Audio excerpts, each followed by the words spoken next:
Sarah's heart stopped when she heard the scream from the backyard.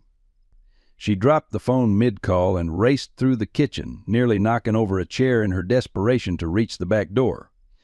The few seconds it took felt like an eternity as her mind conjured horrific possibilities. She had only stepped inside for a moment, just one moment, to take that important call.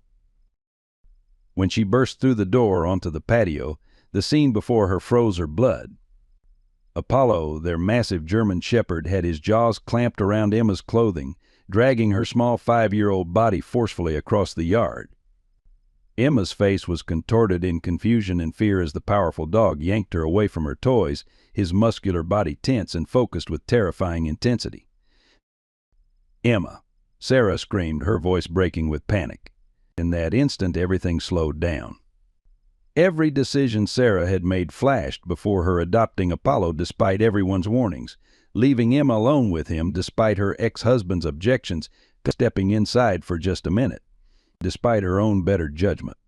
Time compressed into that single, horrifying tableau, her daughter helpless in the jaws of a rescued dog with an unknown past. Sarah lunged forward, her only thought to reach her daughter before it was too late, before the unthinkable happened. What had she done? Leave a like and share your thoughts in the comments along with the city you're watching from now. Let's continue with the story. Sarah Mitchell hadn't planned on being a single mother at 36. The divorce from Michael had been finalized just 7 months ago, leaving her to raise Emma alone in a house that suddenly felt too big and too quiet. The move to Oak Ridge, a small rural community on the outskirts of Portland, was meant to be a fresh start, a place where the cost of living wouldn't strangle her teacher's salary, but where Emma could have a yard to play in and where the memories of their broken family wouldn't haunt every corner. But the transition had been harder than Sarah anticipated. Emma had grown withdrawn, often asking when Daddy would visit, not fully understanding that the 3-hour drive made weekend visits complicated and infrequent. Night terrors became routine, and the bright, chatty child Sarah had known seemed to fade a little more each day.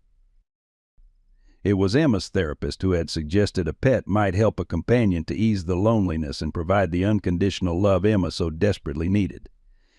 The local shelter wasn't Sarah's first choice, but their modest budget didn't allow for a purebred puppy with papers and a pristine lineage. The moment she saw Apollo, though, something shifted. The German shepherd sat in the back of his kennel, dignified despite his circumstances, with intelligent eyes that seemed to understand more than they should. He was rescued from an abusive situation, the shelter worker explained. Previous owner used harsh training methods. He was scheduled to be euthanized tomorrow. Nobody wants an adult shepherd with his history. When Apollo gently took a treat from Emma's small hand without any hesitation, Sarah made the decision that would change their lives. Despite the shelter worker's warnings about his past, despite Michael's furious phone call when he found out, "Are you trying to put our daughter in danger?" Despite the whispers from neighbors who eyed the large dog warily, Sarah brought Apollo home. The first days were tentative. Sarah watched like a hawk, never leaving Emma and Apollo alone together. But as days turned to weeks, she witnessed a transformation. Emma's nightmares subsided when Apollo took to sleeping at the foot of her bed. The little girl's laughter, a sound Sarah had feared might be lost forever, returned as she played fetch and hide and seek with her new companion. Apollo, for his part, seemed to understand his role in their fragile family, following Emma with watchful eyes, positioning himself between the child and any perceived threat, even if that threat was just the mail carrier or a squirrel that dared enter their yard.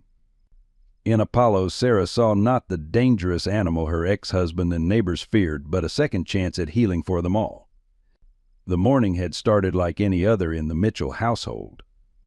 Sarah woke at 6, grateful that Apollo had already let himself out through the dog door to do his business in the fenced backyard.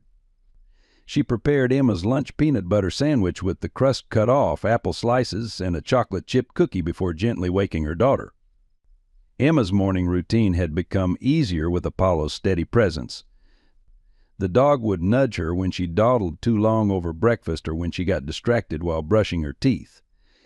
By 7:45, Emma was dressed in her favorite blue overalls and yellow t-shirt, her blonde hair neatly braided, ready for Sarah to drop her at kindergarten before heading to the elementary school where Sarah taught 4th grade. But then came the call. As Sarah was pouring her travel mug of coffee, her phone rang with the school principal's number. "Sarah, I hate to do this to you, but can you come in early? The superintendent is making a surprise visit, and I need your help with the presentation for the literacy program." Her mind raced through the option she couldn't be late dropping Emma at kindergarten, but the superintendent's visit could determine whether their school received critical funding. "I'll figure something out, Barbara. Give me 45 minutes. As she hung up, Sarah made a quick calculation. School wasn't for another hour. The neighbor who sometimes watched Emma was out of town. Michael lived 3 hours away. Her mother was visiting her sister in Florida. Sarah knelt down to Emma's level. "Sweetie, there's an emergency at Mommy's school. How would you feel about staying home with Apollo this morning? We can have a special movie day this afternoon to make up for it." Emma's face lit up at the prospect of missing school and having Apollo all to herself. Sarah hesitated, remembering Michael's warning, the neighbor's concerns, the community meeting that had been scheduled for next week specifically to discuss dangerous animals in residential areas, a thinly veiled reference to Apollo. But in the 3 months since they'd adopted him, Apollo had been nothing but gentle and protective. The yard was securely fenced. She would only be gone 2 hours, 3 at most. "We'll play in the backyard, Mommy. I'll show Apollo my new chalk drawings," Emma said, already pulling on her rain boots, although the April morning was clear and sunny. Sarah helped Emma gather her sidewalk chalk, bubbles, and a few toys, then led her and Apollo into the backyard. She double-checked the gate latch, made sure Emma's water bottle was full, and reminded her of the rules: stay in the yard, don't open the gate for anyone, don't climb the tree. "Apollo will watch over you until I get back," Sarah said, ruffling the dog's thick fur. Apollo seemed to understand, sitting attentively beside Emma, his eyes focused on Sarah as if receiving instructions. "I'll be back before you know it." The school meeting went longer than expected. The superintendent had questions about everything from curriculum to building maintenance. By the time Sarah could politely excuse herself, it was almost noon. She'd been gone nearly 4 hours. She called home twice, but with no answer, her anxiety mounted with each passing minute of the drive home. As she turned onto their street, Sarah noticed several of her neighbors standing in small clusters, speaking in hushed tones.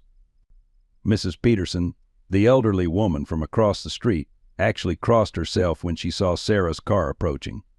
Something was wrong.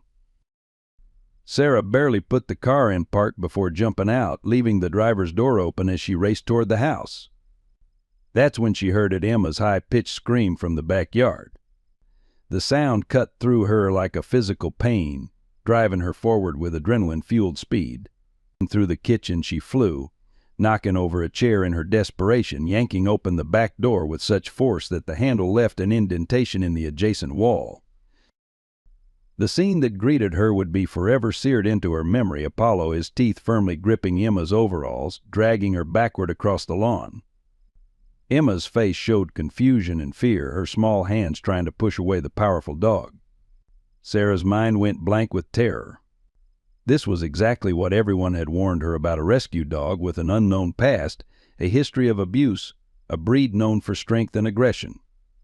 And she had left her 5-year-old daughter alone with him. "Apollo, no," Sarah screamed, sprinting across the lawn.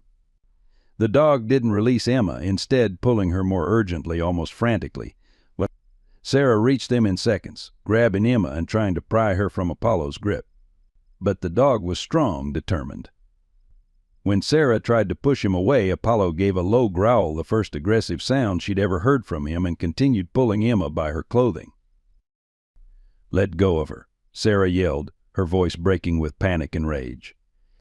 She managed to get her arms around Emma, lifting her up, but Apollo jumped up too, still gripping the child's overalls. That's when Sarah noticed something odd. Apollo wasn't trying to bite Emma. He was very precisely holding only the fabric of her clothing, careful not to catch skin. And he wasn't pulling her randomly. He was moving her in a specific direction, away from where they had been playing near the old oak tree. Sarah's confusion lasted only a moment before she saw it. Coiled in the grass where Emma had been playing just seconds earlier was a large snake, its distinctive pattern scales visible even from several feet away. The snake was poised to strike, its attention now divided between the humans and the dog disturbing its sunning spot. A cold realization washed over Sarah. Apollo wasn't attacking Emma. He was saving her. As if on cue, the moment Emma was safely out of striking range, Apollo released her overalls and positioned himself between the snake and the humans. His posture changed completely, hackles raised, teeth bared, a deep growl rumbling from his chest. This was a different Apollo than Sarah had ever seen, transformed from family pet to fierce protector in an instant. The snake, confronted with this new threat, struck out with lightning speed. Sarah screamed as she saw the snake's fangs connect with Apollo's foreleg. The dog yelped in pain but held his ground, snapping at the snake until it retreated to the base of the oak tree and disappeared into a previously unnoticed hole among the roots. Only then did Apollo turn back to him, his protective mission accomplished. He took 2 steps toward Sarah and Emma, his gait already unsteady, before collapsing onto the lawn. His breathing became labored, foam appearing at the corners of his mouth. The realization hit Sarah with horrifying clarity. Apollo had taken a venomous snake bite meant for her daughter. And now he was dying because of it. Sarah knelt beside Apollo, her mind racing. The German shepherd's breathing had become shallow and irregular, his powerful body trembling uncontrollably. Emma stood frozen nearby, tears streaming down her face, her small voice repeating, "Is Apollo going to die, Mommy?" Sarah assessed the situation with mounting panic. The snake bite was already causing severe swelling around Apollo's foreleg, and his symptoms were progressing rapidly. She knew venomous snake bites could kill within hours if untreated, and for a dog Apollo's size, perhaps even faster. She needed to get him to a veterinarian immediately, but there was another problem, Emma. She couldn't leave her 5-year-old daughter alone, but every minute that passed put Apollo in greater danger. "Emma, sweetheart, we need to get Apollo to the animal doctor right away," Sarah explained, trying to keep her voice calm despite her racing heart. "He's very sick from the snake bite." Emma nodded solemnly, her eyes never leaving the dog who had just saved her life. Sarah weighed her limited options. Michael was 3 hours away.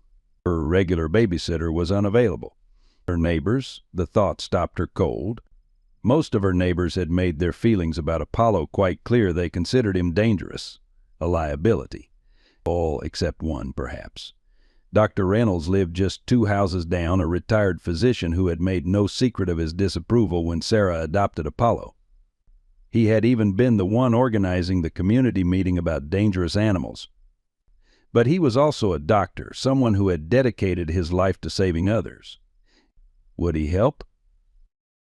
With shaking hands, Sarah pulled out her phone and dialed Dr. Reynolds' number. "Dr. Reynolds, this is Sarah Mitchell from down the street. I have an emergency," she struggled to keep her voice steady. "My dog, Apollo, has been bitten by a venomous snake protecting my daughter. I need to get him to the vet immediately, but I have no one to watch Emma. Could you possibly—" She let the question hang, already anticipating his refusal. The silence on the other end of the line seemed to stretch forever before Dr. Reynolds finally spoke.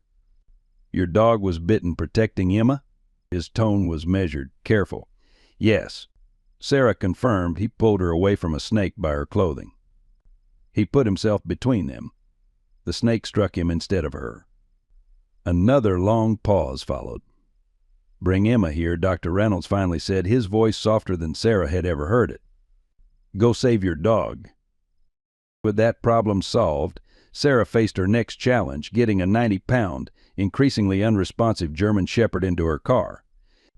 "Emma, run and get Apollo's blanket from his bed," she instructed, trying to give her daughter a useful task while she figured out how to move the dog. Emma darted into the house, returning moments later with Apollo's well-worn blue blanket.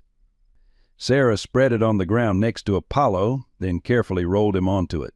With the blanket as a makeshift stretcher, she began dragging Apollo toward the driveway, his dead weight nearly impossible for her to move alone. She had only made it halfway across the yard when she heard a voice. "Need a hand?" Her neighbor Tom from across the street stood at the gate, taking in the scene. Without waiting for an answer, he hurried over and took the other end of the blanket. Together, they maneuvered Apollo into the back of Sarah's SUV. "I heard what happened from Mrs. Peterson," Tom explained. "Word travels fast. For what it's worth, I think we all had Apollo wrong." Sarah could only nod her thanks, too focused on the next steps to fully process his words. After dropping Emma with Dr. Reynolds, who welcomed her with unexpected warmth, Sarah sped toward the veterinary hospital, her mind replaying the morning's events on an endless loop. Each glance in the rearview mirror showed Apollo's condition worsening, his breathing more labored, his normally alert eyes now dull and unfocused. "Stay with me, Apollo," she pleaded, running a red light and narrowly avoiding a collision.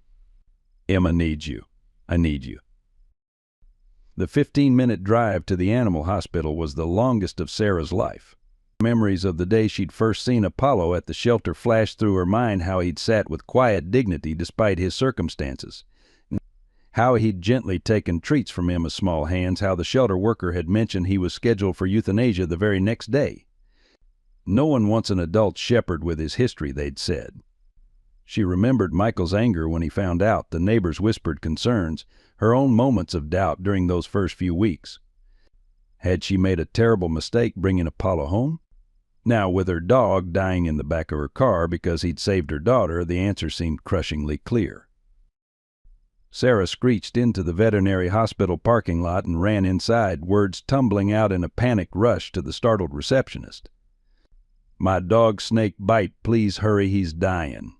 A team of veterinary technicians rushed out with a gurney, efficiently transferring Apollo from her vehicle and whisking him through double doors marked "Authorized Personnel Only." The vet tech stayed behind to get information while the others began treatment. "What kind of snake? How long ago was the bite? Any medications or health conditions we should know about?" Sarah answered mechanically, her eyes fixed on the doors where Apollo had disappeared. In the waiting room, Sarah collapsed into a chair, the adrenaline that had carried her through the last half hour suddenly evaporating, leaving her shaking and exhausted. That's when she noticed she wasn't alone. A man sat across from her, watching with an intensity that might have been concerning under different circumstances. He was perhaps in his 50s, with graying hair and the weathered look of someone who spent most of his time outdoors. His eyes, however, were striking the same unusual amber color as Apollo's. "German Shepherd?" the man asked simply, nodding toward the treatment area. Sarah nodded, too drained to wonder how he knew. "Special dogs," he continued. "Loyal to a fault, protective, smart as whips." He seemed to be weighing his next words carefully. "Your dog he in there because he protected someone?" Something about the man's quiet certainty made Sarah look at him more closely. "Yes," she admitted. "He saved my daughter from a snake. Pulled her away and got bitten himself." The man nodded as if this confirmed something he already knew. "Not surprising. That's what they're bred for, protection. It's in their blood." He paused, then added, "I've worked with shepherds all my life. Military, police, search and rescue. Best dogs in the world, if you ask me." Before Sarah could respond, a veterinarian in scrubs appeared through the double doors, her expression grave. "Mrs. Mitchell, I'm Dr. Patel. We've stabilized Apollo for now and administered anti-venom, but I won't sugarcoat this. His condition is critical. The next 24 hours will be touch and go. You got him here quickly, which helps, but snake venom is particularly dangerous for canines, attacking the nervous system and causing organ damage." She hesitated, then added gently, "You should prepare yourself and your family for the possibility that he might not pull through." The words hit Sarah like a physical blow. After everything, after Apollo had finally found a home, after he'd saved Emma, after he'd proven wrong everyone who had doubted him he might still die. The injustice of it was overwhelming. "Can I see him?" she asked, her voice barely above a whisper. Briefly, Dr. Patel agreed. "He's sedated, but familiar voices and scents can sometimes help. Then I suggest you go home to your daughter. We'll call you with any developments, and you can come back in the morning." As Sarah followed the veterinarian through the double doors, she was vaguely aware of the stranger watching her go, his amber eyes thoughtful and somehow knowing. By early afternoon, news of the incident had spread through Oak Ridge like wildfire. Sarah had barely returned to Dr. Reynolds' house to collect Emma when her phone began buzzing with notifications. Neighbors she'd never spoken to were texting to ask if Emma was all right. Parents from Emma's kindergarten class called offering meals and childcare. The local newspaper had already left 2 voicemails requesting an interview. When Sarah pulled into her driveway with Emma dozing in the back seat, exhausted from the morning's trauma, she was startled to find a small group of residents gathered on the sidewalk in front of her house. "Is it true?" called Mrs. Peterson, the elderly busybody who had been one of Apollo's most vocal critics. "That big dog of yours saved little Emma from a copperhead." Before Sarah could correct her, "It hadn't been a copperhead," another neighbor chimed in. "I heard it was a rattlesnake." "My cousin said it was a water moccasin," added someone else. Sarah recognized the town's growing tendency to embellish as stories passed from person to person. In a community of just over 5,000, entertainment often came in the form of local drama. "It was a snake," Sarah confirmed, keeping her voice low as she gently lifted the sleeping Emma from her car seat. Apollo protected Emma from it and was bitten in the process. "He's at the veterinary hospital in critical condition." Her voice broke on the last words, the reality of potentially losing Apollo hitting her anew. Mrs. Peterson stepped forward, her earlier suspicion seemingly replaced with concern. "We've started a collection," she said, gesturing to her phone. "Online fundraiser for the vet bills. Denise's boy set it up. He's good with those computer things." Sarah was stunned. Just last week, Mrs. Peterson had been collecting signatures for a petition to have Apollo removed from the neighborhood. "I might have been wrong about your dog," the older woman admitted, not quite meeting Sarah's eyes. "Protective instinct is one thing, but what he did today, well, that's something else." Inside, Sarah settled Emma on the couch and checked her phone. The fundraiser Mrs. Peterson had mentioned already had over $2,000 in donations, with comments from townspeople expressing their hopes for Apollo's recovery. There were also messages from Michael, increasingly frantic as he'd apparently heard garbled versions of the day's events. The latest read, "Call me immediately. Heard Emma in hospital after dog attack." Sarah sighed and dialed his number, bracing herself for the conversation. Michael answered on the first ring. "What the hell happened, Sarah?" "I get a call from Bill saying there was some kind of incident with that dog and Emma's in the hospital." His voice was tight with barely controlled panic and accusation. "Emma is fine, Michael. She's not in the hospital, Apollo is," Sarah explained, keeping her voice even despite her exhaustion. "There was a venomous snake in our backyard. Apollo pulled Emma away from it and got bitten protecting her. If he hadn't been there." She couldn't finish the sentence, the alternative too horrifying to voice. There was a long silence on the other end of the line. When Michael spoke again, his tone had shifted. "Emma's really okay?" he asked, the fight gone from his voice. "She's shaken up, but physically fine. Not a scratch on her. Apollo was very careful when he grabbed her clothes to pull her away." Sarah glanced at her daughter, still sleeping peacefully despite the trauma of the morning. "I'm coming over," Michael announced. "I'll be there in 3 hours." Sarah knew better than to argue. Despite their differences since the divorce, Michael was a devoted father who would naturally want to see for himself that Emma was safe. "We'll be here," she assured him. After hanging up, Sarah checked her messages again and found one from Dr. Patel at the veterinary hospital. "No change in Apollo's condition. Still critical but stable. We'll update if anything changes." Sarah closed her eyes, trying to draw comfort from the fact that no change meant Apollo was still fighting. Emma stirred on the couch, her small face scrunching in distress even before she fully woke. "Mommy, where's Apollo? Is he still sick?" Her eyes were wide with concern, still red-rimmed from earlier tears. Sarah sat beside her daughter, drawing her close. "Apollo is at the animal hospital. The doctors are doing everything they can to make him better." She chose her words carefully, wanting to be honest without frightening Emma further. "But he will get better, right? He has to." Emma's certainty broke Sarah's heart. In Emma's 5-year-old world, things could always be fixed if you wanted them badly enough. I hope so, sweetheart. Apollo is very strong and very brave. Sarah stroked Emma's hair, and guess what? Daddy's coming to visit today.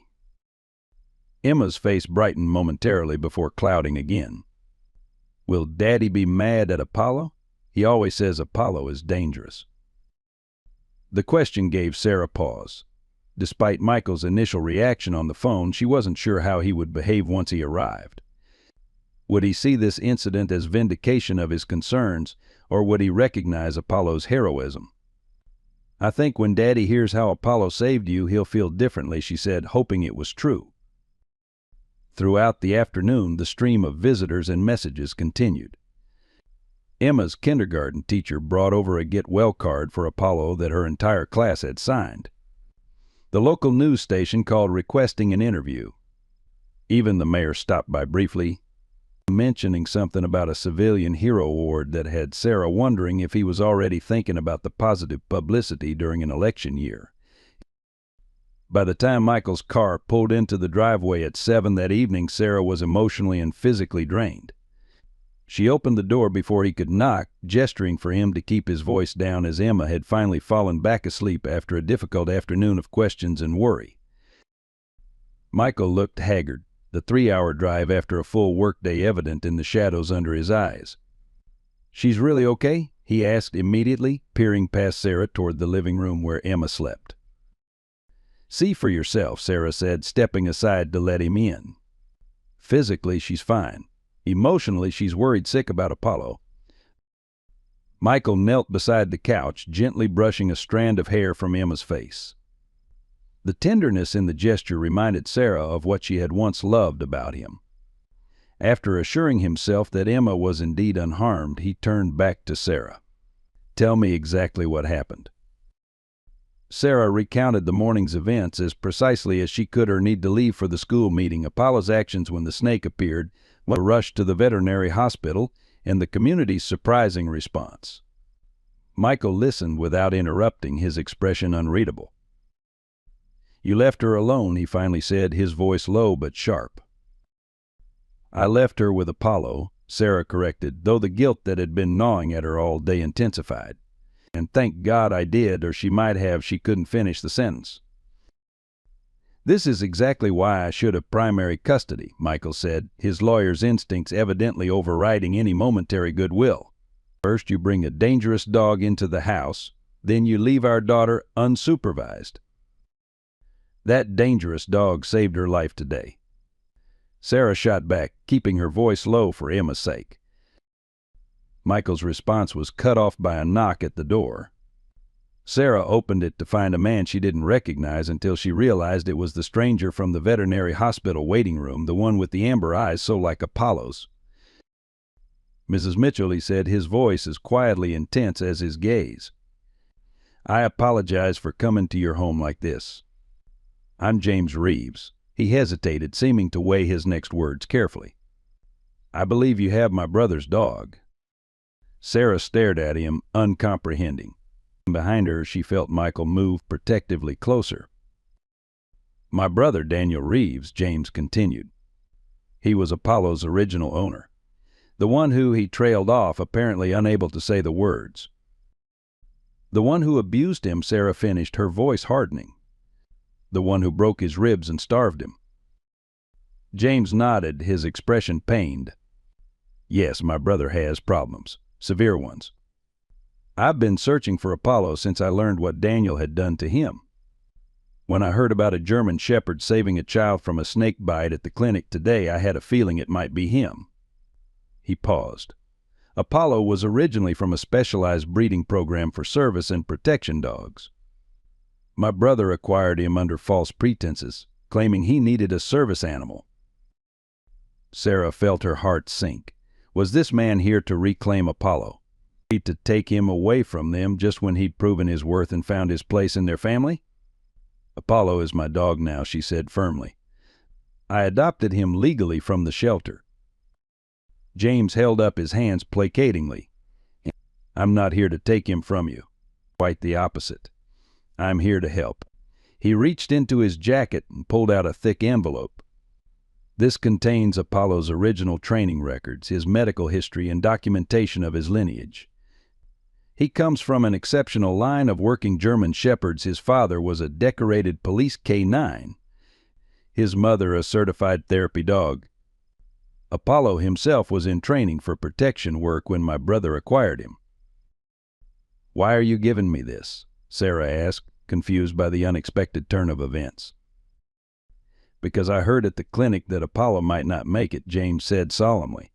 "You calm. And because I know what he did today wasn't a fluke or an accident. It's who he is, who he was bred and trained to be, a protector." He looked past Sarah to where Michael stood, clearly having assessed the tension in the household. "And I thought this information might be important for your family to have right now, especially if there are any questions about Apollo's temperament or suitability as a family dog." Michael stepped forward. "I'm Emma's father," he said, accepting the envelope from James. "And I do have questions about that dog's place in my daughter's life." Sarah watched, heart pounding, as Michael began to review the documents. His expression shifted from skepticism to surprise as he leafed through what appeared to be official certificates and training assessments. "This dog Apollo was a washout from a police K9 program?" he asked James. "Not a washout," James corrected. "He was actually excelling. But my brother managed to acquire him before his training was complete by falsifying documents claiming he needed a service animal for PTSD. By the time I found out and reported him, the damage was done. Apollo had been abused to the point that the training center didn't want to take him back. They were concerned about behavioral issues after the trauma. Yet he protected my daughter today," Michael said slowly, as if trying to reconcile this new information with his preconceptions. "Because that's what he was bred and trained to do," James confirmed. "German Shepherds, especially from his lineage, have an instinctive drive to protect their family members, particularly children." He turned to Sarah. "I'd like to help with Apollo's veterinary expenses. It's the least I can do, considering what my brother put him through." Sarah was about to respond when her phone rang. Dr. Patel's number flashed on the screen, and she answered immediately, her heart in her throat. "Hello? Hort? Mrs. Mitchell, we've seen some changes in Apollo's condition," the veterinarian said, her voice carefully neutral in the way of medical professionals delivering uncertain news. "The anti-venom is working, but he's developed a reaction to the treatment itself. We need to adjust our approach. I wanted to let you know that the next 24 hours will be critical." Sarah clutched the phone tightly. "What are his chances?" she asked, her voice barely above a whisper. There was a brief hesitation on the other end. "It's too soon to say with certainty. But Apollo is young and was in excellent health before this incident. That works in his favor." Dr. Patel paused again. "There is one more thing. We've had calls from several news organizations asking about Apollo's condition. Apparently your dog is becoming something of a local hero." After thanking the veterinarian and promising to visit first thing in the morning, Sarah hung up and relayed the update to Michael and James. The three of them stood in an uneasy triangle in her living room, united only by their concern for Apollo and Emma, each bringing their own complications to an already fraught situation. Before anyone could speak further, Sarah's phone buzzed with a news alert from the local station. The headline made her blood run cold. "Child endangered by rescue dog. Community questions pet adoption policies." Sarah opened the article to find quotes from a town council member suggesting that the incident significantly distorted from the actual events demonstrated the need for stricter regulations on dangerous breeds within city limits. The final paragraph mentioned an emergency town hall meeting scheduled for the following evening to discuss the matter. The community's response, it seemed, wasn't as unanimously supportive as Sarah had initially believed. "This is going to get complicated," Michael said, reading over her shoulder. His tone had shifted from accusatory to oddly protective. "You're going to need help navigating this." As if on cue, Emma stirred on the couch, blinking sleepily at the three adults. "Daddy, is Apollo coming home now?" The question hung in the air, simple yet laden with implications none of them could fully answer. The Oak Ridge Community Center had never been so crowded. By 6:30, 30 minutes before the emergency town hall meeting was scheduled to begin, every folding chair was occupied, with latecomers lining the walls. Sarah sat in the front row, flanked by Michael on one side and James Reeves on the other, an unlikely alliance formed over the past 24 hours. Emma had reluctantly stayed behind with Dr. Reynolds, who had surprised everyone by offering to watch her during the meeting. "I have a stake in this, too," the retired physician had said cryptically when Sarah thanked him. Mayor Wilson stood at the podium, visibly uncomfortable with the tension in the room. To his right sat Councilwoman Harris, who had been quoted in the misleading news article, and Animal Control Officer Jenkins. To his left were two empty chairs, presumably for speakers yet to arrive. "I want to thank everyone for coming on such short notice," Mayor Wilson began, his politician's smile not quite reaching his eyes. "As you all know, our community experienced a concerning incident yesterday involving a child and a dog. This meeting has been called to discuss potential policy changes regarding dangerous animals within city limits." Sarah bristled at the deliberate framing dangerous animals rather than hero dog, but Michael placed a calming hand on her arm. They had discussed their strategy beforehand, let others speak first, gauge the room, then present their case with the evidence James had provided. Councilwoman Harris took the podium next, her pearl necklace gleaming under the fluorescent lights. "Thank you, Mayor Wilson. Yesterday's events have highlighted a serious gap in our community safety ordinances. A 5-year-old child was endangered by a rescue dog with an unknown history and aggressive breed tendencies. While we're thankful the child wasn't physically harmed, we must consider what could have happened." Sarah clenched her fists, struggling to maintain her composure as Councilwoman Harris continued to distort the facts. The woman never once mentioned the snake, instead focusing on Apollo's aggressive actions in dragging a child across a yard and his breed's well-documented history of attacks. She concluded by proposing an immediate moratorium on adopting out dangerous breeds from the local shelter and requiring special permits for existing owners, permits that would be prohibitively expensive and difficult to obtain. Officer Jenkins spoke next, providing statistics on dog bites and attacks that Sarah suspected were national rather than local, given Oak Ridge's small size. He showed slides of various dangerous breeds, including German Shepherds, with Apollo's adoption photo featured prominently. This particular animal had a history of aggression before being placed with a family, including a young child, he claimed, a statement Sarah knew to be blatantly false. Just as Michael was about to rise and challenge Jenkins' assertions, the community center's door swung open. Dr. Reynolds entered, leading Emma by the hand. The sight of the small girl silenced the room momentarily. She wore a yellow dress, her favorite color, with a handmade pin pinned to it that read "Apollo's friend" in wobbling letters. Unlike the adults, Emma seemed unintimidated by the crowd, her eyes scanning the room until they locked on Sarah. "I thought Emma might have something to contribute," Dr. Reynolds explained, his voice carrying in the sudden quiet. "If the council has no objections." Mayor Wilson looked flustered but nodded. "Of course, we always welcome input from our youngest citizens." Emma walked to the front of the room with the straight-backed confidence of a child who hasn't yet learned to fear public speaking. Dr. Reynolds adjusted the microphone to her height and nodded encouragingly. "My name is Emma Mitchell, and I'm 5 years old," she began clearly. "Apollo is my dog and my best friend. Yesterday a snake tried to bite me, but Apollo saved me. He pulled me away by my overalls and stood between me and the snake. Then the snake bit him instead of me." Her voice wavered slightly. "Apollo is in the hospital now because he saved me. He's a hero, not a bad dog." Sarah felt tears spring to her eyes at her daughter's simple eloquence. The room had gone completely still, the earlier hostility giving way to a different kind of tension. Emma wasn't finished, however. "Dr. Reynolds says Apollo might die," she continued, her small face serious. "But you want to make it so we can't keep him even if he gets better. That's not fair. Apollo didn't do anything wrong. He's a good dog." With that, Emma returned to Dr. Reynolds' side, taking his hand again as if for comfort. Mayor Wilson cleared his throat, clearly unsure how to proceed after Emma's unexpected testimony. "Thank you, young lady. We appreciate your perspective." He glanced at Councilwoman Harris, who looked markedly less confident than she had minutes before.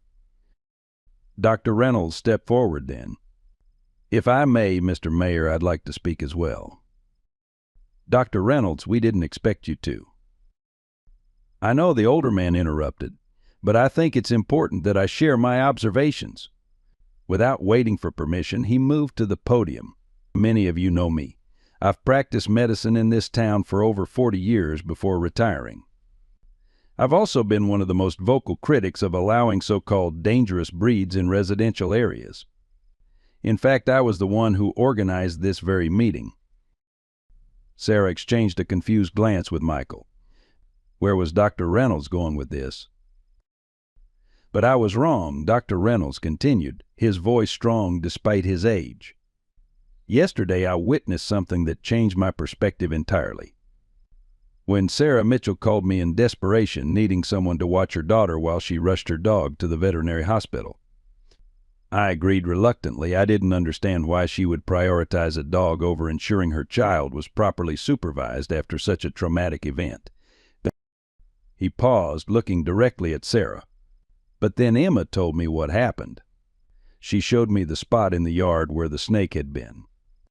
She demonstrated how Apollo had grabbed her overalls very carefully so he didn't hurt me, as she put it, and pulled her to safety. She described how Apollo had placed himself between her and the snake, effectively sacrificing himself." Dr. Reynolds turned back to the audience. "As a physician, I've spent my life evaluating evidence and making judgments based on facts, not fear. The facts in this case are clear. Apollo is not a danger to this community. On the contrary, he's an asset, a protector who saved a child's life at the risk of his own." The room erupted in murmurs as Dr. Reynolds stepped away from the podium. Mayor Wilson tried to restore order, but the mood had shifted perceptibly. Sarah seized the opportunity to stand, Michael and James flanking her supportively.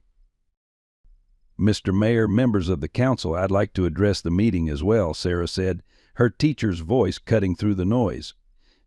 She approached the podium with the confidence of someone who commanded classrooms daily, though her heart pounded in her chest. "My name is Sarah Mitchell. I am Emma's mother and Apollo's owner." She took a deep breath. "Yesterday morning, I made a decision that I've questioned every moment since I left my daughter playing in our backyard with our dog while I attended an emergency meeting at the school where I teach. When I returned, I witnessed a scene that initially terrified me. Apollo had his teeth on my daughter's clothing, dragging her across the yard." Sarah paused, making eye contact with various community members. "My first thought was exactly what many of you might think, that this was an attack. But then I saw the snake poised to strike where Emma had been playing seconds earlier. I realized that Apollo hadn't been attacking my daughter, he had been saving her life." She gestured to James, who stepped forward with his envelope of documents. "This is James Reeves. He has information about Apollo's background that directly contradicts some of the claims made earlier in this meeting." James distributed copies of Apollo's training records and photographs to the council members. "Apollo comes from a distinguished lineage of working German shepherds. Before he was rescued from an abusive situation, he was being trained for protection work.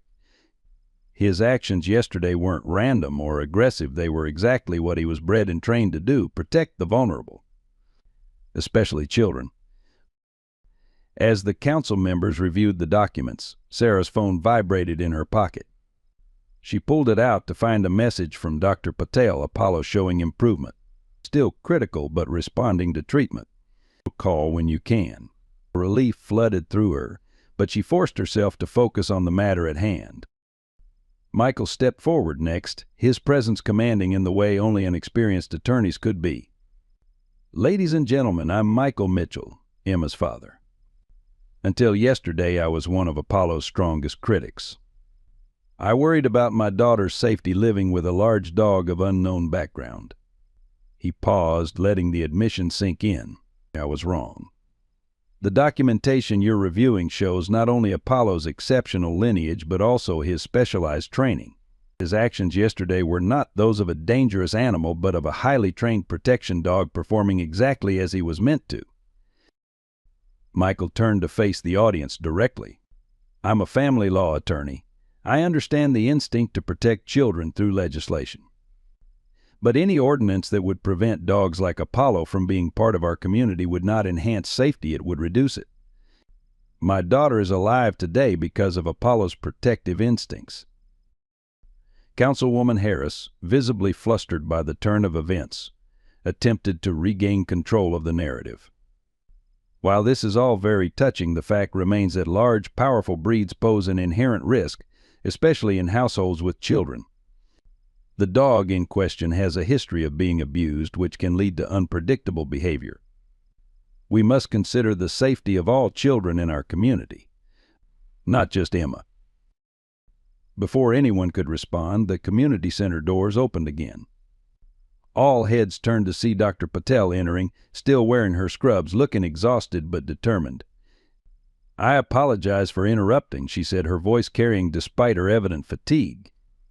I'm Dr. Patel from Oak Ridge Veterinary Hospital. I've been treating Apollo since yesterday, and I felt I needed to come here directly after my shift to address some misconceptions. Mayor Wilson, looking increasingly like he regretted calling the meeting, gestured for her to continue. I've reviewed the statement released by Animal Control, Dr. Patel said, nodding toward Officer Jenkins. It contains several factual errors about Apollo's condition and the incident itself. Apollo did not attack Emma Mitchell. The pattern of the bite wounds on Apollo's leg is consistent with a defensive position. He was standing between the snake and something he was protecting. This is confirmed by the fact that he has a single defensive bite, not multiple offensive strikes, which would indicate aggression. Dr. Patel approached the council table, handing over her own report. Furthermore, during Apollo's treatment, I've observed nothing to indicate previous aggressive tendencies. Even in extreme pain and under the stress of intensive medical intervention, he has remained gentle with hospital staff. This is particularly telling, as animals often revert to base instincts when in distress. As the council reviewed Dr. Patel's report, Sarah's phone vibrated again. This time it was a call, not a text.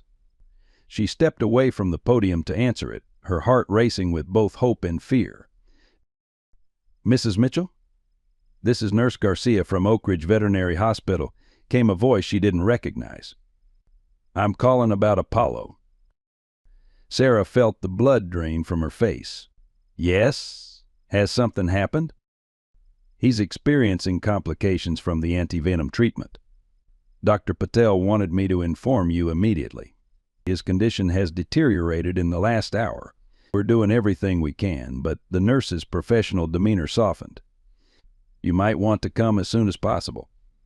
Bring your daughter if you feel it's appropriate, if there are goodbyes to be said. The nurse didn't need to finish the sentence.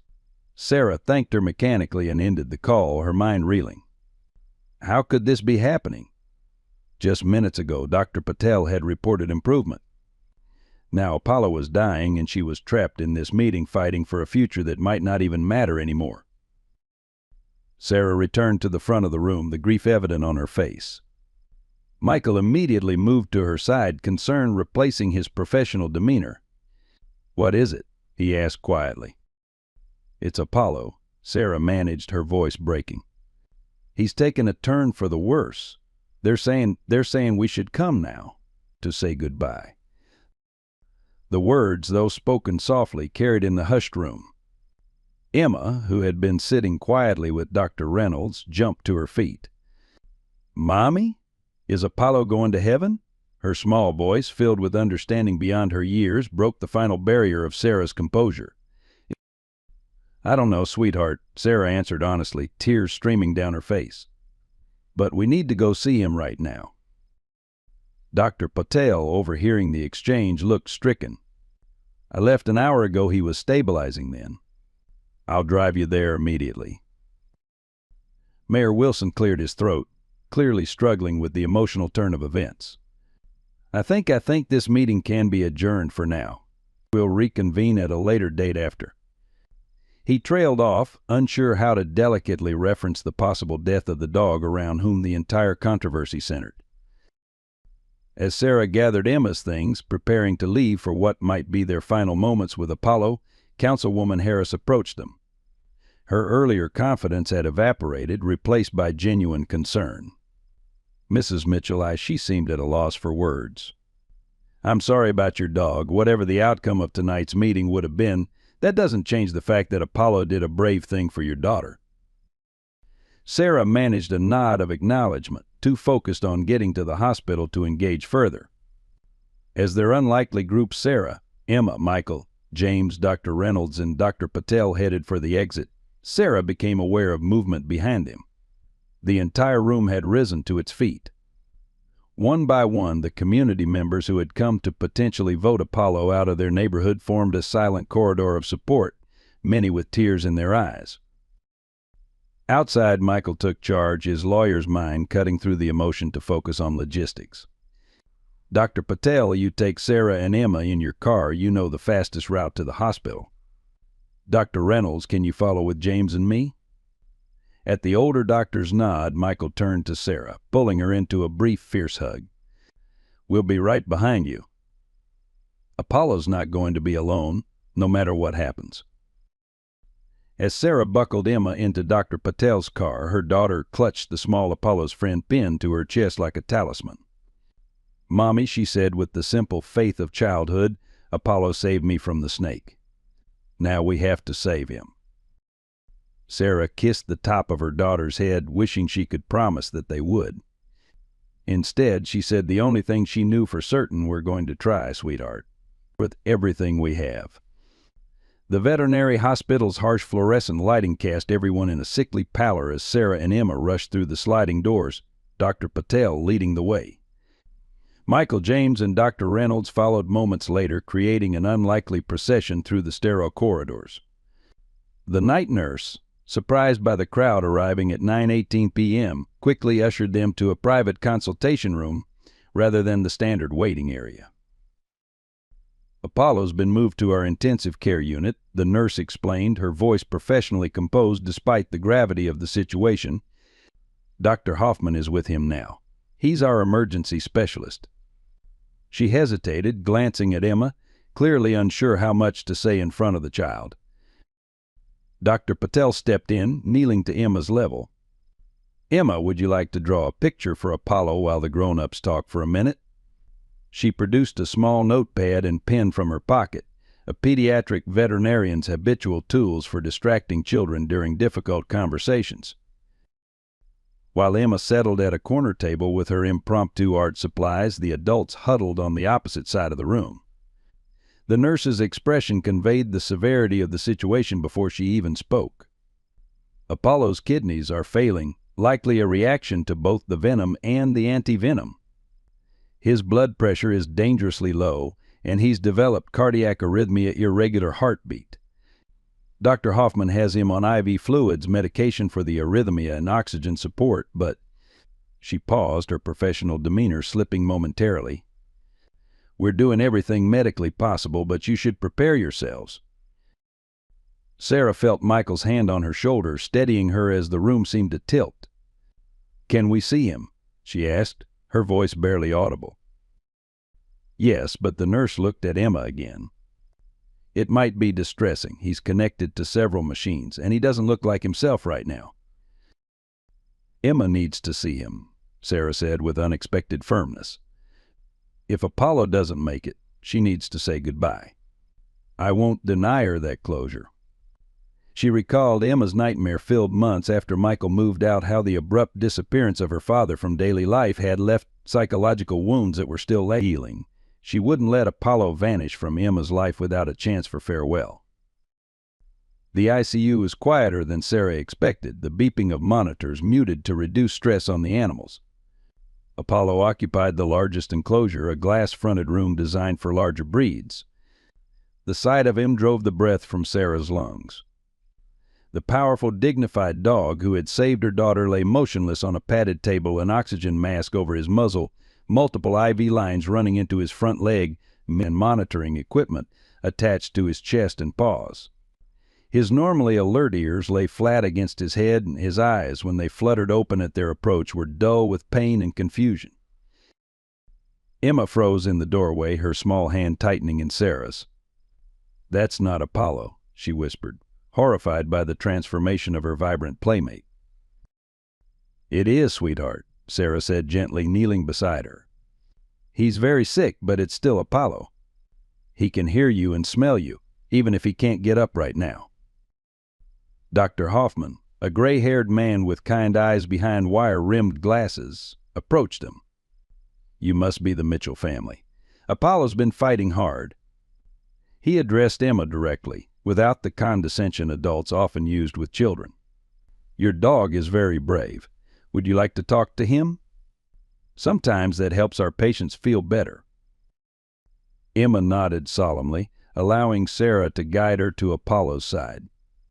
The German shepherd's tail thumped weakly against the table at their approach, a heartbreaking shadow of his usual enthusiastic greeting.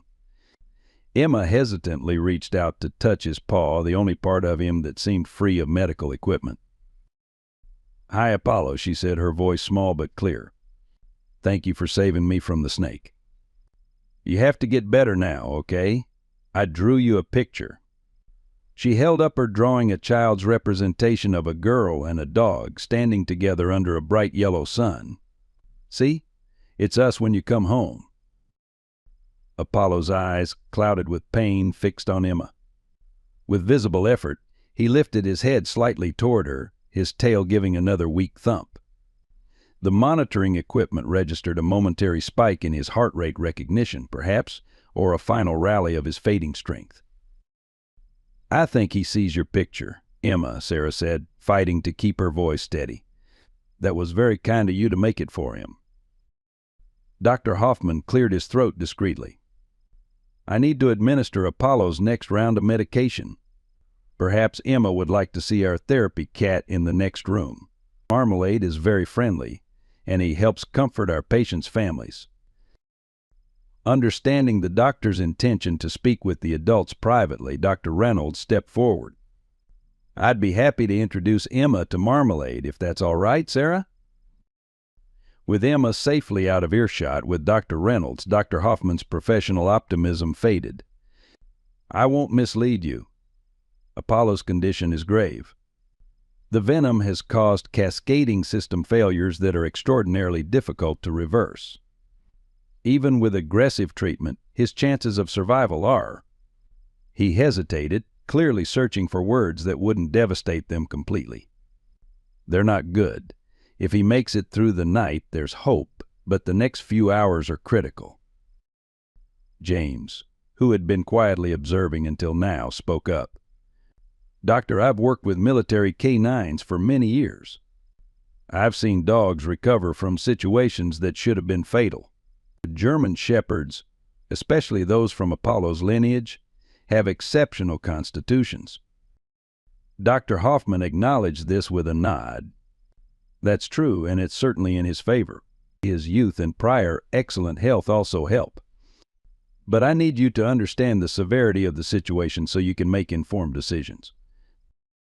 "What decisions?" Sarah asked, a cold dread settling in her stomach. "If his condition deteriorates further," Dr. Hoffman explained gently, "we may need to consider humane euthanasia to prevent suffering. Or we could attempt more aggressive interventions, but those carry their own risks and would significantly increase the already substantial cost of his care." Michael, who had been standing slightly apart, stepped forward. "Cost is not an issue. Whatever Apollo needs, he'll get." He met Sarah's surprised gaze. "He saved our daughter. Money is irrelevant." The unexpected solidarity from her ex-husband brought fresh tears to Sarah's eyes. Dr. Hoffman, sensing the emotional moment, tactfully excused himself to prepare Apollo's medications, leaving the three adults alone with the ailing dog. James moved closer to Apollo, examining him with the practiced eye of someone who had spent a lifetime with working dogs. "He's a fighter," he observed quietly. Look at his posture even now. He's trying to stay alert, to keep watch. It's in his blood. The three of them maintained a vigil beside Apollo, speaking softly to him, each in their own way acknowledging the debt they owed this animal who had selflessly protected a child. When Emma and Dr. Reynolds returned, Emma insisted on staying by Apollo's side, pulling a chair close to his enclosure and speaking to him about her day, her school, and all the things they would do together when he came home. The hours crawled by. Dr. Hoffman returned periodically to check Apollo's vitals and adjust his treatment. Each time his expression grew more grave, though he maintained a gentle optimism for Emma's benefit. Around midnight, Apollo suffered a seizure that left him even weaker, his breathing more labored. Dr. Hoffman took Sarah and Michael aside. "I strongly recommend you take Emma home for the night. Apollo's condition is deteriorating." The next few hours will be— He didn't finish the sentence, but his meaning was clear. "I can't leave him," Sarah said, watching as Emma, exhausted, had finally fallen asleep with her head resting against Apollo's enclosure, in her small hand still reaching through the opening to touch his fur. "I'll stay," James offered. "I've been through this before with service dogs. I'll call you immediately if anything changes better or worse." After much gentle coaxing and promises that Apollo wouldn't be alone, Sarah finally managed to persuade Emma to leave. "Dr. James will stay with Apollo," she explained, using the title naturally, sensing it might reassure her daughter. "He's an expert with special dogs like Apollo." Michael drove them home, the car ride passing in exhausted silence. Emma fell asleep again almost immediately, clutching her drawing of Apollo, now smudged and creased from being shown repeatedly to the dog. Once at Sarah's house, Michael carried Emma to her bed, removing only her shoes before tucking her in. "You should try to sleep too," he told Sarah as they stood in the hallway outside Emma's room. "I'll take the couch and stay over," in case he didn't need to finish, in case the call came during the night. Sarah nodded, too drained to argue or even express gratitude. She moved mechanically through her bedtime routine, her mind still at the veterinary hospital with Apollo. When she finally lay down, sleep eluded her. Her phone sat on the nightstand, charged and with the ringer at maximum volume, a silent promise and threat. Every time it buzzed with the text messages of support from neighbors who had heard about Apollo's condition, her heart stopped, thinking it was the call she dreaded. Around 3 in the morning, Sarah gave up on sleep. She crept downstairs, surprised to find Michael also awake, sitting in the dark living room with a cup of tea. "Couldn't sleep either?" he asked softly. Sarah shook her head, joining him on the couch. The silence between them was companionable rather than strained, united in their concern for the dog who had saved their daughter and perhaps their fractured family as well. When James showed Apollo's training records at the town hall, Michael said, after a while, "One thing stood out to me. The assessment noted exceptional bond capacity. Apparently it's rare, even among working dogs. It means Apollo forms unusually strong attachments, particularly with children." He paused. The trainer had written, "This dog will die to protect his person." I thought it was hyperbole. "It wasn't," Sarah whispered, the reality of Apollo's sacrifice fully hitting her. He knew exactly what he was doing when he put himself between Emma and that snake. The call came at 4:17 a.m. Sarah's hand shook so badly that Michael had to take the phone from her to answer it. She watched his face as he listened, trying to read his expression in the dim light. When he hung up, his eyes met hers. "James says we need to come now," he said softly. "Dr. Hoffman doesn't think Apollo will make it to sunrise." The pre-dawn darkness wrapped around Sarah and Michael as they hurried back to the veterinary hospital, leaving Emma in Dr. Reynolds' care. Neither spoke during the drive, each lost in their own thoughts about the dog who had become so integral to their lives in such a short time. The hospital's entrance blazed with light against the darkness, a beacon guiding them to what they feared would be their final moments with Apollo. Dr. Hoffman met them in the reception area, his expression grave but not yet defeated. "He's hanging on," he explained, leading them toward the ICU. "James hasn't left his side all night. I've never seen anything quite like it. Apollo's vitals improve when James speaks to him. It's as if he's responding to the familiarity of someone who understands his training. When they entered Apollo's room, they found James sitting beside the enclosure, one hand extended through the opening to rest on Apollo's shoulder. The German shepherd's breathing was labored, each rise and fall of his chest a visible struggle, but his eyes were open, alert despite his weakened state. "He's been like this for the past hour," James said without turning, fighting, refusing to let go. There was something in his voice, respect, perhaps a recognition of a shared trait. "I've been telling him stories about his brothers and sisters from the training program. The amazing things they've done. I think he understands he comes from a line of heroes." Sarah approached Apollo's other side, gently stroking his head. "We're here, Apollo," she whispered. "Emma's safe at home because of you." At the mention of Emma's name, Apollo's tail gave a feeble thump against the table. Dr. Hoffman, checking the monitoring equipment, raised his eyebrows. "His heart rate stabilizes when you talk to him. Keep doing that." For the next hour, they maintained a vigil around Apollo, talking softly, reminiscing about his time with the family, the way he had transformed their lives. Occasionally, Dr. Hoffman would adjust medications or check vital signs, his expression revealing nothing of Apollo's chances. As sunrise approached, casting the first pale light through the hospital windows, the door to the ICU swung open. To everyone's surprise, Dr. Reynolds stood there, Emma's small hand clutched in his. The child's face was resolute despite her obvious fatigue, her Apollo's friend pin secured to her pajama top. "I apologize for the intrusion," Dr. Reynolds said, sounding not at all apologetic. "Emma woke up and insisted on coming. I made a medical judgment that it might benefit both patient and child." Before either parent could protest, Emma rushed to Apollo's side. "I know you're trying to go to heaven," she said matter-of-factly to the dog, "but you can't go yet. We haven't finished our adventures." Apollo's eyes, which had been drifting closed, focused suddenly on Emma. With visible effort, he lifted his head slightly toward her. Dr. Hoffman, observing the monitors, made a small sound of surprise. "His oxygen levels are improving," he noted, checking the equipment to ensure it was functioning correctly. "And his heart rhythm is stabilizing." Dr. Reynolds approached, his manner shifting from that of a concerned neighbor to the confident physician he had been for decades. "May I?" he asked Dr. Hoffman, gesturing toward Apollo's medical chart.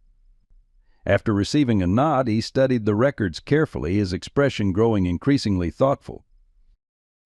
"You've been treating this as a standard reaction to snake venom and antivenom," he observed. "But look at these patterns, the delayed reaction, the specific organ systems affected.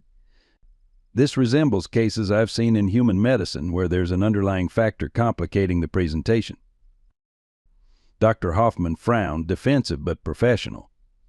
"With respect, Dr. Reynolds, veterinary medicine differs significantly from—" "Of course it does," Dr. Reynolds interrupted, "but certain principles remain constant across species." He pointed to specific entries in the chart.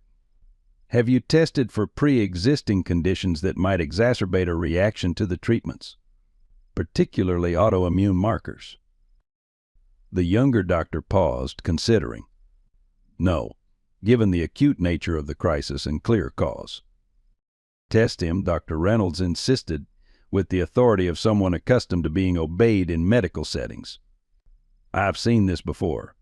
Not in dogs, but the principle may apply." While the doctors conferred, Sarah noticed that James had gone very still, his expression distant, as if recalling something important. "Apollo's father," he said suddenly.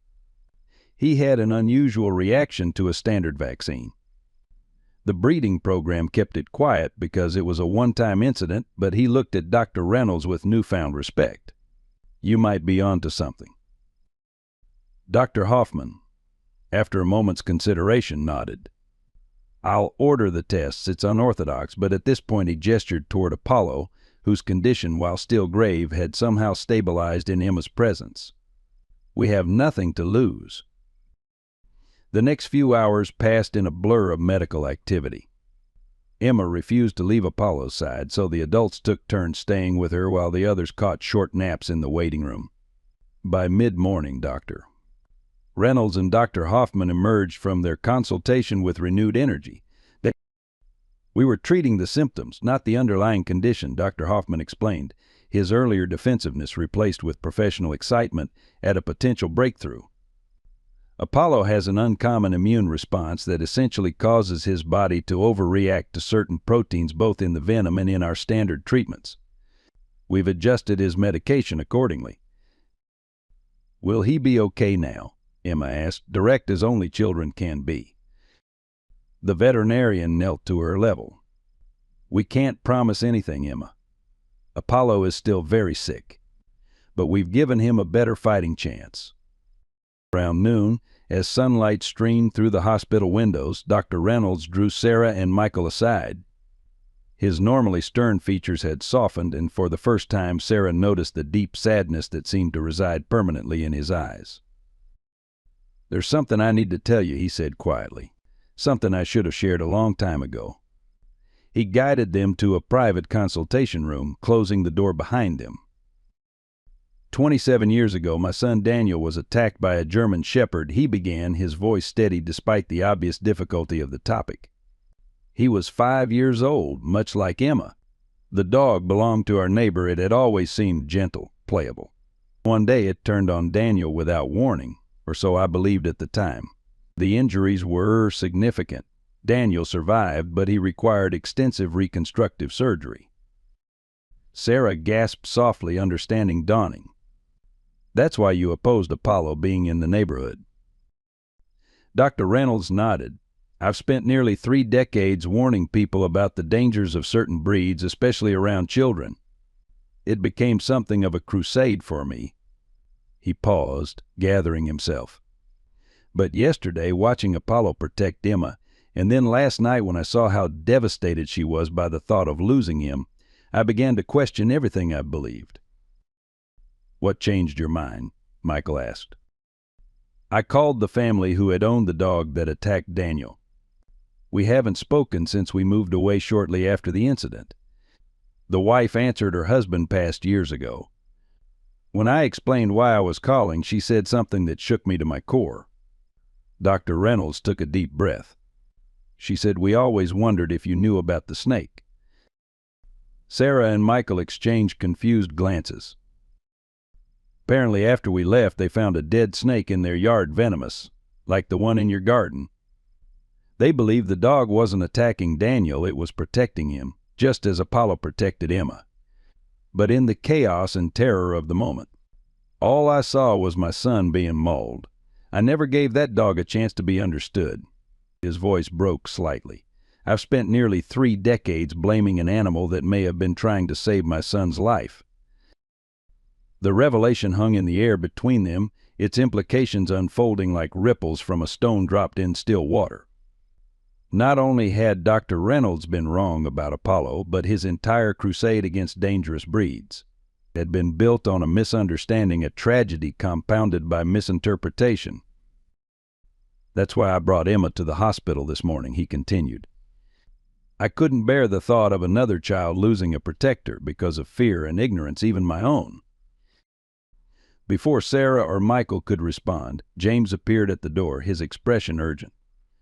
Apollo's awake, he announced. Really awake. Dr. Hoffman says his vital signs are improving significantly. They rushed back to the ICU to find Apollo sitting up, still connected to monitors, but visibly more alert.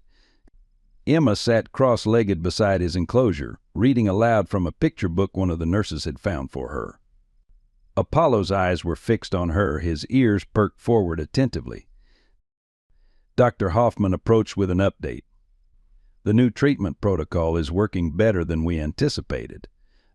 His kidney function is improving, and his cardiac rhythm has stabilized. If this continues, he allowed himself a cautious smile. Well, let's just say I'm significantly more optimistic than I was 6 hours ago. As the day progressed, news of Apollo's turnaround spread through the community with the same speed that had carried the initial alarm about the incident. The hospital reception area gradually filled with visitors, neighbors bringing cards for Apollo, Emma's classmates delivering handmade gifts, even the mayor stopping by with a photographer from the local paper. By late afternoon, James received a call that drew him away from the hospital temporarily. When he returned an hour later, he was accompanied by a television news crew. They heard about Apollo and want to do a feature story, he explained to Sarah. But more importantly, I brought something that might interest you. He handed Sarah a tablet computer. On the screen was a news article from 3 years earlier featuring a photograph of a German Shepherd that looked remarkably similar to Apollo. The headline read, "Military Working Dog Prevents School Tragedy." "This is Apollo's brother," Maximus, James explained. "He was successfully placed with a military K-9 unit after my brother acquired Apollo. 3 years ago, Maximus detected an intruder at an elementary school and subdued him before he could harm anyone. The man was found to be carrying weapons." The reporter, sensing a story even better than the one they'd come for, requested an interview with Sarah and James. After a moment's hesitation, Sarah agreed, recognizing the opportunity to not only celebrate Apollo but to help change public perception of dogs like him. "Apollo isn't just a pet," James explained to the cameras. "He comes from a lineage of working dogs bred specifically for their protective instincts and intelligence. What he did for Emma wasn't an accident or a fluke, it was exactly what he was born and trained to do." The reporter turned to Sarah. "Mrs. Mitchell, there's been some controversy in your community about whether dogs like Apollo should be allowed in residential neighborhoods. What would you say to people who have concerns?" Sarah considered her answer carefully. "I would say that judgments based on breed or appearance miss the true measure of any animal or person, for that matter. Apollo was judged by his size, his breed, his rescue status. But when it mattered most, he showed his true character through his actions." She glanced at Dr. Reynolds, who stood quietly at the back of the room. "Sometimes what looks like aggression is actually protection. Sometimes what we fear most is exactly what might save us." As the reporters packed up their equipment, Michael approached with his phone in hand, his expression a mix of disbelief and satisfaction. "You need to see this," he said, showing Sarah the screen. It displayed the online fundraiser Mrs. Peterson had started for Apollo's medical expenses. The total had surpassed $20,000, with donations continuing to pour in from across the country as Apollo's story spread through social media. More remarkable than the amount were the comments accompanying the donations. "Apollo is a hero. Thank you for protecting Emma. Get well soon, brave boy." And perhaps most significantly, from an anonymous donor who had contributed $5,000, "But for the dog who made me question everything I thought I knew about loyalty and protection. May you have a long life ahead." The courtroom stood silent as Judge Eleanor Harmon reviewed the documents before her. 2 weeks had passed since Apollo's miraculous recovery, and now the Mitchell family faced another critical moment, the custody hearing that would determine not only Apollo's fate but potentially Emma's as well. Michael had withdrawn his emergency custody petition after Apollo's heroism became clear, but the court still needed to rule on whether Apollo could legally remain in the household. Sarah sat at one table with her attorney, while the city's legal counsel occupied the other. Michael, in a move that still surprised Sarah, had chosen to sit behind her rather than with the opposition. Emma waited outside with Dr. Reynolds, shielded from the legal proceedings but ready to testify if needed. Apollo, still recovering but growing stronger each day, had been permitted to wait in an anteroom, an unprecedented allowance that spoke to the unusual nature of the case. Having reviewed all submitted evidence, Judge Harmon began, her voice measured and authoritative. "I am prepared to issue my ruling on the matter of the German Shepherd dog known as Apollo and his residency within Oak Ridge city limits." She adjusted her glasses, surveying the crowded courtroom. News of the hearing had attracted not only local residents but animal rights advocates from surrounding communities and even a documentary filmmaker. This court typically addresses matters of municipal code enforcement with straightforward application of local ordinances. However, the circumstances before us today are exceptional in several respects. The judge referenced the stack of documents. We have extensive evidence regarding Apollo's lineage, training history, and most significantly his actions on April 17th, which unquestionably saved the life of minor child Emma Mitchell. Sarah held her breath as the judge continued. The city ordinance in question, Section 7.3 regarding dangerous animals, was established to protect citizens from potential harm. Yet in this case we have substantial testimony indicating that Apollo's presence actively increased safety rather than endangering it. Judge Harmon looked directly at Sarah. "Mrs. Mitchell, this court recognizes the profound debt owed to your dog by this community. No municipal code should punish an animal for an act of protection that likely saved a child's life." A murmur of approval ran through the courtroom as Judge Harmon continued. "Therefore, I rule that Apollo may remain in the Mitchell household without restriction or special permitting beyond standard animal licensing requirements." She paused, then added, "Furthermore, I am recommending that the City Council review and amend Section 7.3 to focus on documented dangerous behavior rather than breed-specific restrictions." Sarah felt tears of relief spring to her eyes as the judge concluded the formal proceedings. Outside, Emma waited anxiously with Dr. Reynolds, clutching her now famous Apollo's friend Penn. "We won, sweetheart," Sarah announced, kneeling to embrace her daughter. "Apollo can stay with us forever." Emma's face lit up with joy that quickly transformed to determination. "Can we take him home now? He's been at the animal hospital for so long." "Yes," Sarah confirmed. "Dr. Patel says he's ready to come home today." The scene at the veterinary hospital resembled a homecoming parade more than a patient discharge. Staff lined the corridors to bid farewell to their famous patient. Apollo, though still moving carefully due to his healing wounds, walked proudly beside Emma, his posture alert and dignified despite his ordeal. Dr. Patel provided final care instructions and medications, adding, "He's become something of a celebrity around here. Our waiting room has never been so full. Everyone wants to tell us about their own German shepherds now." The true surprise awaited them outside. What seemed like half the town had gathered in the hospital parking lot, forming an impromptu honor guard.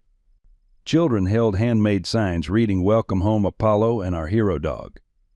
Mrs. Peterson, once Apollo's fiercest critic, stood at the front of the crowd, a basket of dog treats in her hands.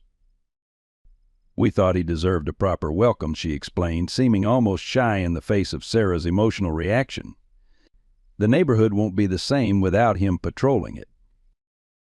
The drive home became a slow procession as neighbors waved from their yards. Apollo sat regally in the back seat beside Emma, occasionally looking out the window with alert interest, as if assessing his territory after his absence.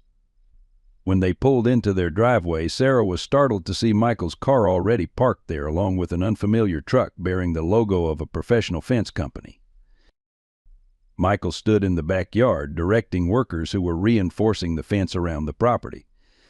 He approached as Sarah and Emma helped Apollo from the car. "I took the liberty," Michael explained, gesturing toward the work in progress. "Thought we might want to make sure there are no more unwelcome visitors in the yard, snakes or otherwise." He knelt to greet Apollo, who recognized him immediately, tail wagging with genuine pleasure. "Welcome home, big guy." The moment struck Sarah forcefully. Her ex-husband, who had once threatened to take Emma away because of Apollo, now ensuring the dog's territory was secure. "Michael, I don't know what to say." He straightened, meeting her eyes with unexpected warmth. "You don't need to say anything. Apollo protected our daughter when neither of us could be there. This is the least I can do." He hesitated, then added, "I've been thinking about moving back to Oak Ridge. Found a teaching position at the community college that starts next semester. I'd be 15 minutes away instead of 3 hours." The implication hung in the air, not a reconciliation necessarily, but a rebuilt bridge that might allow them to be better co-parents, to give Emma the stability of having both parents nearby. Sarah nodded, not trusting herself to speak without betraying too much emotion. 6 months later, Oak Ridge celebrated the grand opening of the Apollo K-9 safety program at the community center. Sarah, now serving on the town council's public safety committee, cut the ribbon as Emma and Apollo stood beside her. The program, funded largely by donations that had continued to pour in after Apollo's story went national, would provide free safety training for dog owners and educational programs for children about responsible interaction with animals. Dr. Reynolds, who had become Apollo's regular veterinarian after Dr. Patel returned to her specialty practice, addressed the gathered crowd. "A year ago, I stood before many of you advocating for restrictions that would have prevented dogs like Apollo from being part of our community. I was wrong." His voice carried the weight of hard-won wisdom. "What I've learned, what Apollo has taught us all, is that safety doesn't come from fear and restriction. It comes from understanding, proper training, and recognizing the extraordinary bonds that can form between humans and animals." James Reeves, who had remained in Oak Ridge to help establish the program, introduced the first graduating class of the Apollo Therapy Dog Initiative 5 rescue dogs, including 2 German Shepherds who had completed specialized training to work with children in local schools and hospitals. Apollo himself had found a new purpose beyond his family protection duties. Once fully recovered, he had begun visiting the children's ward at the regional hospital one day each week, his gentle demeanor with vulnerable patients earning him the nickname Dr. Apollo among the nursing staff. Emma accompanied him on these visits, proudly explaining to patients how Apollo had saved her life and showing them the techniques she had learned for safely interacting with dogs. The changes extended beyond Apollo and the Mitchell family. The town's animal shelter reported record adoption rates, with rescue dogs, particularly larger breeds, finding homes more easily than ever before. The revised city ordinance, focusing on behavior rather than breed, had become a model for neighboring communities. Michael, true to his word, had moved into a small house just 10 minutes from Sarah and Emma, creating a co-parenting arrangement that gave their daughter stability she had lacked since the divorce. On warm evenings, neighbors grew accustomed to the sight of Sarah, Emma, and Apollo walking together through the community park, occasionally joined by Michael or Dr. Reynolds. Apollo moved with the dignified bearing of one who had faced death and returned, his watchful gaze still alert for any threat to his family, but his demeanor confident and calm in the knowledge that he was exactly where he belonged. One such evening, as sunset painted the sky in brilliant oranges and pinks, Emma ran ahead with Apollo while Sarah and Michael followed at a more measured pace. "Do you ever think about how different things could have been?" Michael asked, watching their daughter race across the grass, Apollo keeping perfect pace beside her. "If you hadn't adopted him, if he hadn't been there that day." Sarah shuddered slightly at the thought. "I try not to, but then I look at everything that's changed, not just for Emma, but for the whole town. For us." She glanced at her ex-husband, acknowledging the tentative friendship that had replaced their former bitterness. "Sometimes the best heroes come in unexpected packages," Michael observed as Apollo gently herded Emma away from a playground edge, his protective instincts forever vigilant. And sometimes, Sarah added, watching the German Shepherd look back at them as if to ensure the entire family remained safely in his sight, "they're exactly who they were always meant to be." In the twilight of our lives, we come to understand that loyalty and protection often arrive in unexpected forms. Apollo's story reminds us that sometimes the things we fear most might be our greatest salvation. Like many of you, I've lived long enough to know that snap judgments, whether about people, animals, or situations, often lead us astray from profound truth. Just as Dr. Reynolds discovered after decades of misplaced fear, our preconceptions can blind us to the heroes walking beside us. How many guardians have we dismissed because they didn't match our expectations of what safety should look like? The deepest bonds in life, like the one between Emma and Apollo, transcend conventional understanding. They remind us that protection comes not from isolation or restriction, but from connection and trust. As we navigate our senior years, perhaps Apollo's lesson matters most: second chances yield extraordinary returns. The dog scheduled for euthanasia became a community's hero. The broken family found new strength. The divided town united in purpose. May we all recognize the quiet guardians in our lives, and may we have the wisdom to welcome rather than fear them. I hope you enjoyed today's story. Subscribe to the channel so you don't miss more stories like this. Leave a like and comment below what you thought of the story. See you in the next video.